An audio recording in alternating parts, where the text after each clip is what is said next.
Hello, everyone. This is Wendy De Rosa, and I'm just checking to make sure we're good to go. Okay, good. Um, I'm Wendy De Rosa. I'm the founder of the School of Intuitive Studies and the founder of the Healer and the Intuitive Healer Training Program. And I'm happy to be here today with you in Facebook Live. I'm trying out some new things. First of all, I'm trying out some new software that delivers this Facebook Live. I'm also trying out Facebook Live as a regular occurrence on Fridays. So for one, I'll say I really would love to hear any potential topics or interest questions you might have. You can always post them on my Facebook page. It really helps with me coming up with topics based on what I hear people are interested in. So please feel free to do that, or you can always post them in the comments as well. So today, I wanted to talk about amplifying your transformation, and that includes the transition or the awareness between energy healing and soul healing. Essentially, they're similar, yet there are some differences, and I just wanted to talk about them. Hi, Paul. Good to see you. I wanted to talk about some the understanding of what energy healing is and why there is levels to it, and how your healing or your transformation might be supported based on, how deep you go. So energy healing, transformation, first of all, is the process. It is healing. It's a healing process. It's going from one state of consciousness to another state of consciousness. So if I'm moving from sadness or loneliness or even having a bad day, and then I do some form of exercise or activity or meditation or tuning in or breathing or connecting to myself or yoga, I'm going to move from one state of consciousness. I'm going to shift the energy in my being and in my cells to another state of consciousness, which is essentially I'm moving from perhaps a trigger or a wound to a state of connection, clarity. So transformation is that process. That's a micro explanation. It's a micro example. And it also can be a bigger one where we're actually going through a pretty significant transformation over a period of time as we're choosing to heal or shift or become more true.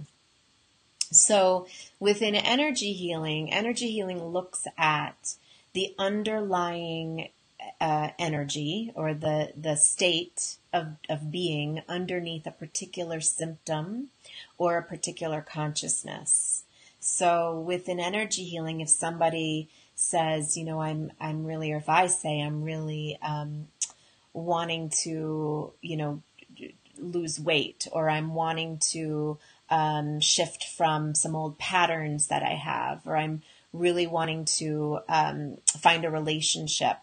And those are desires that I might have in this life. I'm using myself as an example, but just in first person. But I would be looking as an intuitive healer, I would be looking at the energy underneath what might be contributing to where somebody is in themselves.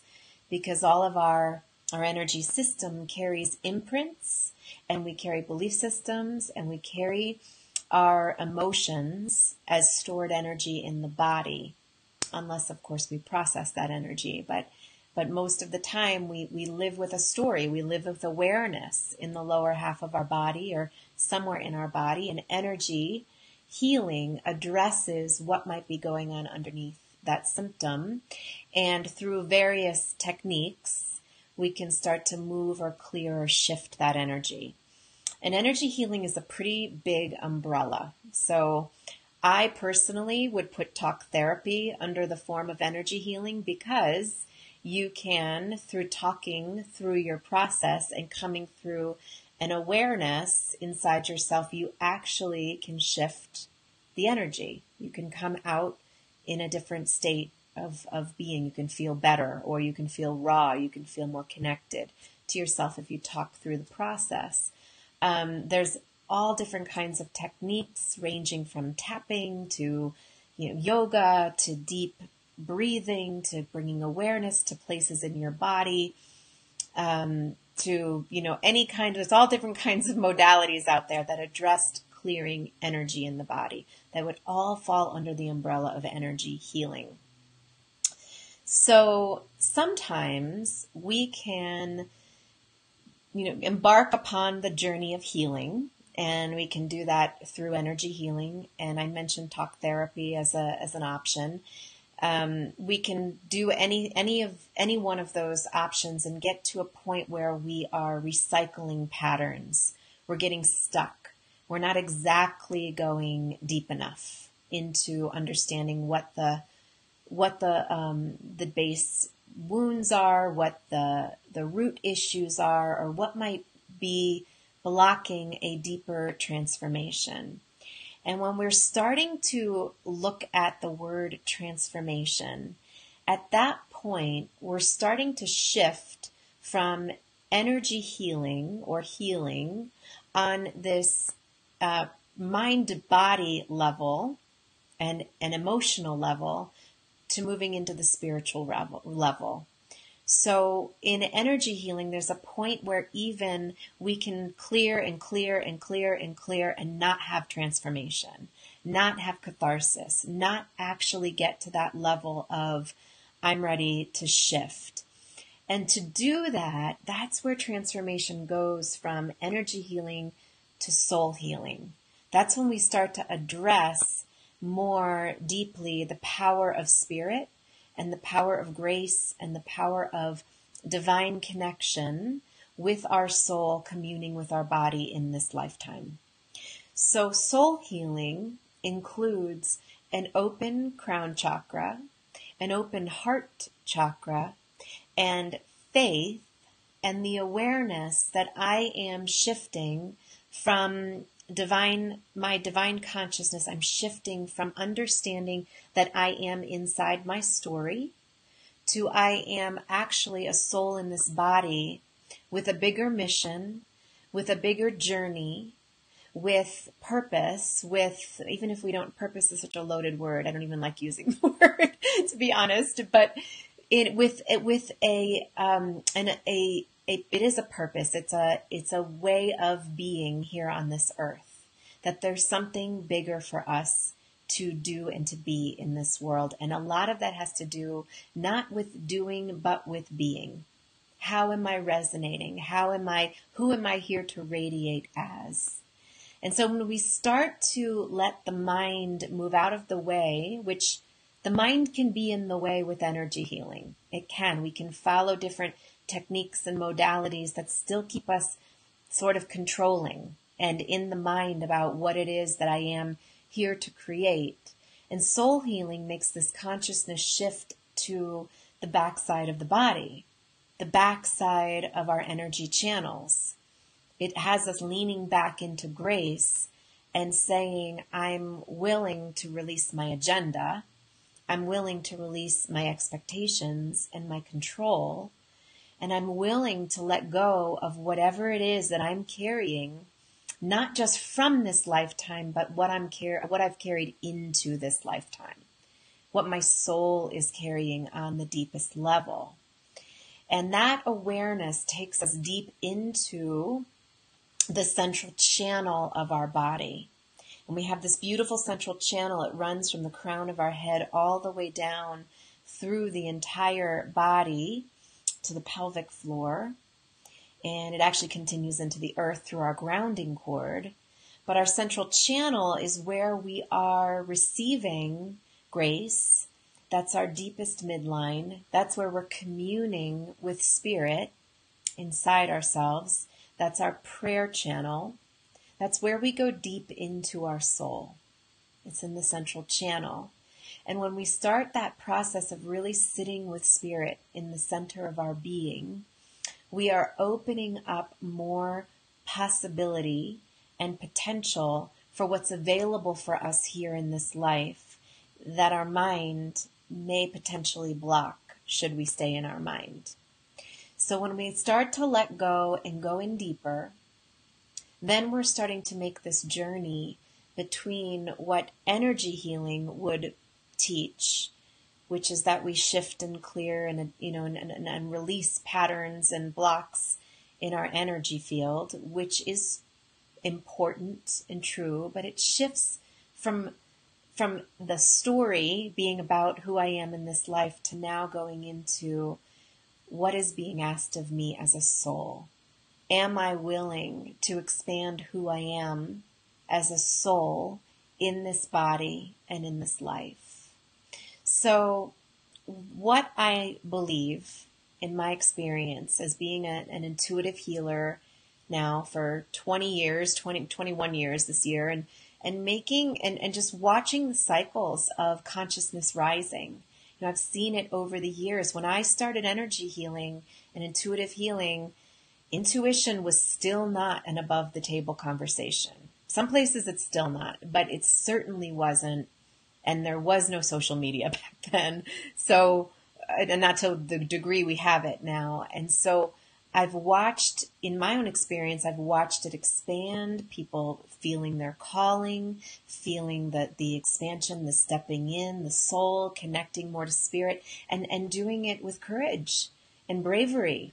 And this is what we're being asked to do at this time in our life. It's to come out of the closet. It's to come out of the spiritual closet and recognize that we can be integrated souls in this body and in this life. And it doesn't have to be woo-woo. It doesn't have to be, separate or causing separation between you and your loved ones.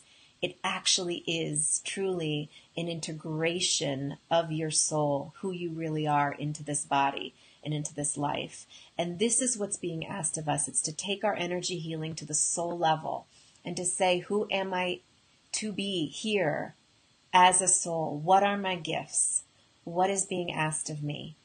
And the only way to find the answer to that question is to go inward to that central channel, into meditating, into communing with the divine through prayer, through self-inquiry, through going into your heart. And I'm going to give you one exercise to work with on this, and that's that we have, if you've been in some of my programs, you may have heard this before, either the healer training program or the intuitive heart program. You've heard this before, and any one of those programs goes in deeper with this exercise. But I want to give you a piece, and it's that we live typically in the front side of our body. We are very forward focused as a society, which means the consciousness of our being can be emphasized in the front of our heart and the front of our throat, the front of our head, third eye area, the front of our belly. But we have this backside to our chakras, specifically the backside of the heart is what I want to talk about. When we are giving from the front side of the heart only, and that means I give to you from the front side of my heart, and I give and I give and I give. Whether I realize this or not, I'm giving from my personal energy to you. And if you don't give back to me through this pathway, through the front of the heart, then I'm going to feel unmet, or maybe I'll feel resentful, or maybe I'll feel rejected on some level. I didn't receive back. Okay, this isn't the other person's fault. The pattern that's set up here on the energetic level is that in my being, what I believe or what I know to be is that this is the only way to love, through the front side of the heart. If I give to you, I expect you to give back to me. I expect to be met here. I expect to be met by relationship and by the world and connection. And if I don't get this on the human level, then I am again not met on that level. Well, the other way to describe this pathway is conditional love. This is conditional love. If my heart only believes this is the one way to love, through the front. We have a backside to our heart chakra, and the backside of the heart opens up to grace. It opens up to calling. It opens up to our purpose. There's that word. When we meditate on the back of the heart chakra, we connect to what is being asked of us, and we connect to receptivity. If I receive in love and it connects to the back of my heart, I am then opening up the spiritual heart. not the human heart, the spiritual heart. And as I open up the human heart, the spiritual heart, then I'm receiving there into the center of my heart chakra. And from there, I am in unconditional love. I give to you, and it's okay if you don't give back to me, because I am receiving from higher source. My needs are getting met on a deeper, more profound level. And so the exercise that I'm suggesting here is that you open up the back of your heart and you lean into the flow of grace, which comes vertically down and then in to the back side of the heart. Actually comes through the whole central pillar. But we engage the back of the heart and it allows grace to come in. And that is the point at which we are receiving and connecting on the soul level and filling ourselves up. And that's where we're starting to go deeper into that question of what is being asked of me. So I'm going to leave you with that exercise of being able to tap into the back of your heart and receive love. Let that love fill into the center of your heart and fill you up. And that is a place where we go when we're going to the soul level.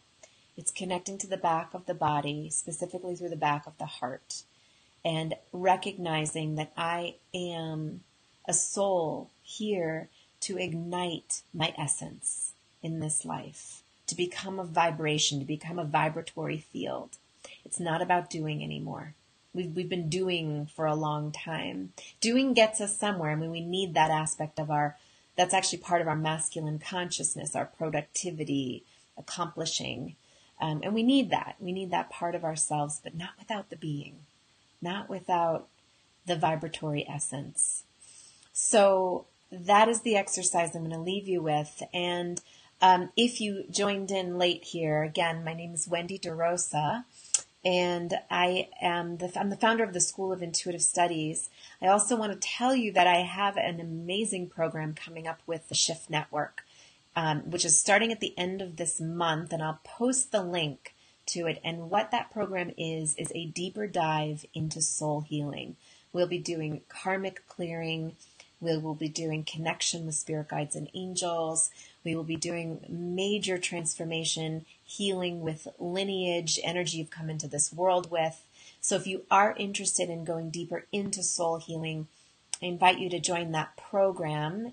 Again, I'll post the link in the notes, in the comments below. You also may visit my website, School of Intuitive Studies, to learn about my Intuitive Healer Training Program and the Divine Healing Inner Circle and everything else that I have there. So that is for you. That's for you to experience and to go deeper into deepening your consciousness, developing your intuition, clearing your energy, and stepping into who you're here to be. Many blessings to you. I wish you well. Have a fantastic rest of your day, and I look forward to connecting very soon.